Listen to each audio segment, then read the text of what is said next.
มื้อนี้บ่ทิศมาทางพี่ทางเซโปนพี่น้องเอ้ยมาหมู่บ้าน7 หลังเนาะแต่ว่ามาหอบนี้6พี่น้องมา6แงงแบบแต่เก่าสิเป็นแปลนนะยามแรงอะแต่ว่ายามนี้ผัดแบบหญ้าขึ้นเขียวเต็มหมดเลยพี่น้องคนก็บ่ค่อยหลายปานใดมาช่วงนี้ผมมีฮอดคนคือสิแม่นออกให้ออกหน้าบ่ต้องใช้ออกให้ออกหน้าอยู่เนาะแถวช่วงนี้ มาเฮือนพ่อเฒ่าคนหนึ่งพี่น้องเคยเอาส่งเสือมาให้เราอยู่ในเฮือนนี่แต่ว่าบุพ่อเราชอแต่ลูกเราตะกี้กับเมียเรามามื้อนี้บ่พบเด็กน้อยก็บ่พบเขาไปลินบ่เนาะเขาไปลินนะ เมียก็ไปแขกเลย เมียเมื่อบ้านบ่เมื่อบ้าน เมื่อดนแล้วบ่บ่เมื่อวานนี่เขาไปพี่น้องเลย พ่อแม่ เงียบอยู่ทางแถวเขตนี้แบบได้ยินแต่เสียงน้ำตกเนาะนั่นแหละ เงียบแถวนี้มันบ่มีหยังพี่น้องเลยมาก็เป็นวิถีชีวิตชาวบ้านแถวเขตนี้แหละพี่น้องบ่มีหยังหลายแถวนี้เฮือนจักหลังเกาะ 7 หลัง เฮือน7 หลังเนาะโอเคเลยพี่น้องเลยเล็กน้อยกับบ่หลายมันได้เนาะแบบเงียบๆเงาๆแถวนี้บ่มีหยังหลายพี่น้องเลยอยู่ตามวิถีชีวิตพอเพียงแต่ว่าก็ตามเบิ่งตามสภาพนั่นแหละพี่น้องเลยก็คือสิหาอยู่หากินตามธรรมชาติหาปูหาปลาแถวห้วยแถวเซหาหน่อไม้ก็มีบ่แถวนี้ นี่น้ำมัน ไม้ก็มีเนาะพี่น้องอยู่ตามธรรมชาติเลี้ยงงัวเลี้ยงควายคือสิได้เดือนนี้เนาะ บ่ได้แล้วชวนมันต้น บ่ได้บ่ มันติดบ้านนะ เลี้ยงงัวเลี้ยงควายก็บ่ได้เลยพี่น้องมันสมันต้นเพิ่นดอกเป็นวิถีชีวิตเลี้ยงไก่เลี้ยงหยังเลี้ยงแบกก็ได้เนาะ ได้ แบกก็เข้าไปกินมันต้นเขาก็ให้แล้วเนาะ หายตัวพี่น้องเลย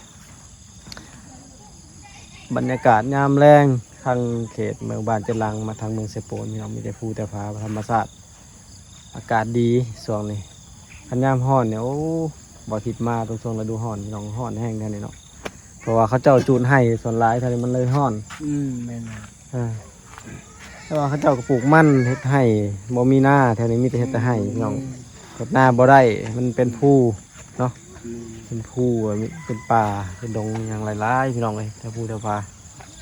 เดี๋ยวว่าที่ถ่ายวิถีชีวิตแถวเขตบ้านนี้ให้ทำผู้ชมเบิ่งคร่าวๆหน่อยหนึงพี่น้องแล้วก็สิออกกลับ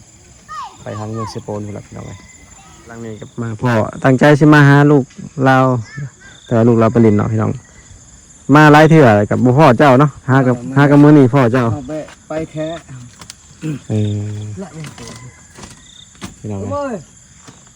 ตู้ ยาแล้วบ่เป็นหยังยาแล้วเราลูกลาวพี่น้องนี่แหละเฮือนเรากับท่านนี่แหละก็มาหลายเทื่อหลายที่ก็ส่วนหลายก็มีแต่สวยเฮือนเพิ่นนี่แหละพี่น้องแต่ว่าตอนนั้นเมียจะได้ลูกน้อยตอนนั้นแต่นี่เฮ็ดเฮือนนั่นน่ะเนาะเฮ็ดเฮือนนี่ยังเฮือนกำตะกี้หลังนี้เนาะบัดนี้มางแล้วหลังนั้นเนาะ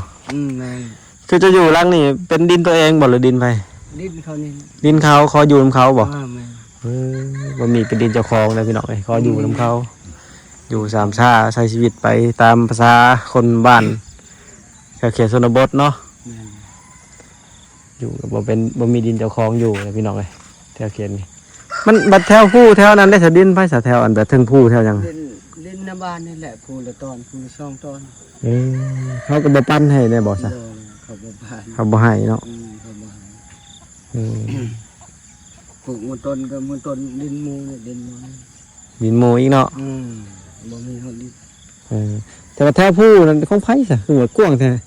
กว้างของมันบ้านหัวคงมันจุ่มกันนี่บ่ก็ไม้เอาตามภาษาแล้วบ่มีใบตะดินเนาะแม่นแล้ว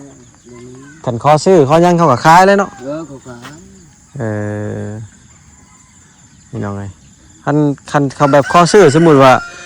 ซ้ำประมาณหัวผู้ซ้ำนี่ประมาณ 2-3 เฮกตาร์นี่แพงบ่จังแรกเขาก็บ่ได้ถามเขาเลยเขาก็นี่พี่น้องเบิ่งบ่ที่สิชมไปเบิ่งเด้อพี่น้องผู้ทางนี้เด้อมันเป็นแบบนี่คือผู้นั่นนี่เนาะ ส่วนแปลนนี่เขาจะเอาทางให้ได้นี่เนาะนั่นแหละทางให้ยังกระปุกไม่มิกนำบ่น่ะกระปุกไม่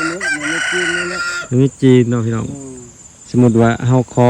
ซื้อขอยังนี่ก็สิได้อยู่พี่น้องแต่ว่าบ่ฮู้ราคามันประมาณเท่าใดเนาะพี่น้องแถวนี้ส่วนหลายเขาคิดว่าน่าจะเป็นแบบดินทางคนในเมืองเนี่ยมาซื้อมาไว้บางทีเนาะแม่นเลยพี่น้องนี่แหละผู้แถวแบบนี้แหละแถว แต่ว่าคนท้องถิ่นคนใกล้ๆบ้านแท้นี่แท้บ่แม่นบ่ได้เป็นเจ้าของเด้อท่านผู้ชมเป็นคนเป็นดินของผู้อื่นอีกเนาะบางคนก็ดินเจ้าของก็มีเนาะ แม่นดินเจ้าของก็มี คือหมู่บ้านนี่ถือว่าห่างไกลจากหมู่เลยหั่นแหละพี่น้องมันมีแต่7หลังนึงพี่น้องเอ้ยครอบครัวเพิ่นแบบอยู่แบบเงียบๆบ่มีเสียงตู้เสียงหยังเลยเท่านี้สำบายเนาะใส่แผงโซลาร์เซลล์ใส่ไฟกันอาบน้ำห้วย นี่ก็ไป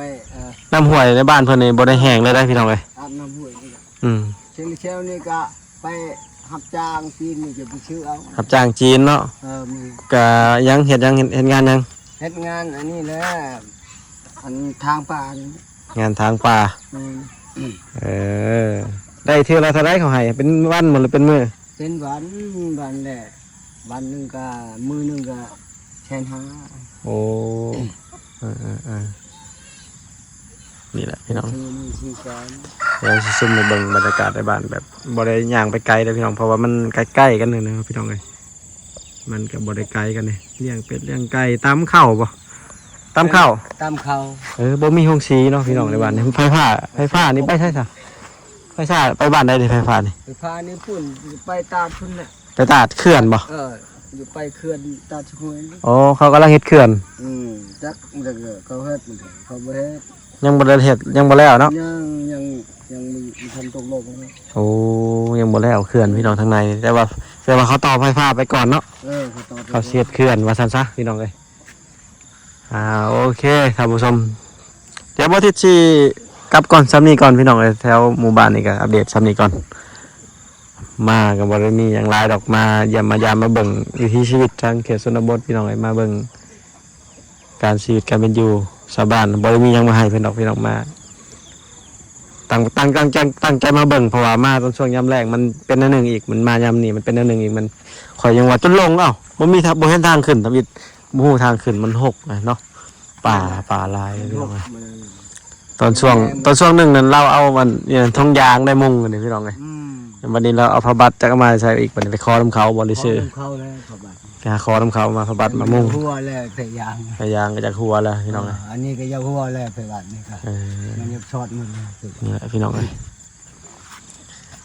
จังซั่นแล้วพี่น้องเดี๋ยวบ่ทิสิกลับก่อนเนาะเดี๋ยวมื้อหน้าโอกาสหน้าครับมีเครื่องของนี่ก็สิมาต้นมาฝากให้เด็กน้อยเพิ่นอีกยามหนาวพุ่นแหละจึงว่ากันใหม่อีกพี่น้องเอ้ยคอยเคยเอาเครื่องให้ลูกเจ้าหลายเทื่ออยู่เอาส่งเสือมาให้เนาะเด็กน้อยลูกเจ้าเห็นข่อยเราจื้อดอกเพราะว่าเอาให้เราตลอดแต่ว่ายาละมื้อนี้สิกลับก่อนมื้อหน้าอีกพี่น้องเอ้ยจุดที่บ่ทิศมานี่พี่น้อง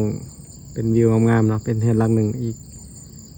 เป็นเฮือนหลังนี้โอ้งามแห่งพี่น้องตั้งอยู่จอมพูเนาะทางหมู่บ้าน7หลังมาทางธรรมชาติทางเขาเนาะพี่น้องเป็นวิวงาม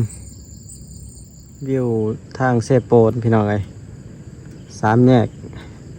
กนั้นมาแต่เวียดนามแยกนี้ออกมาแต่เมืองวิลาบุรีแยกนั้นลงไปทางครัวเซโปนพี่น้องวันอาทิตย์กลับมาถ่ายทางนี้เนาะงามวิวอันนี้อยู่ครัวเลยพี่น้องบรรยากาศยามแรงเนาะ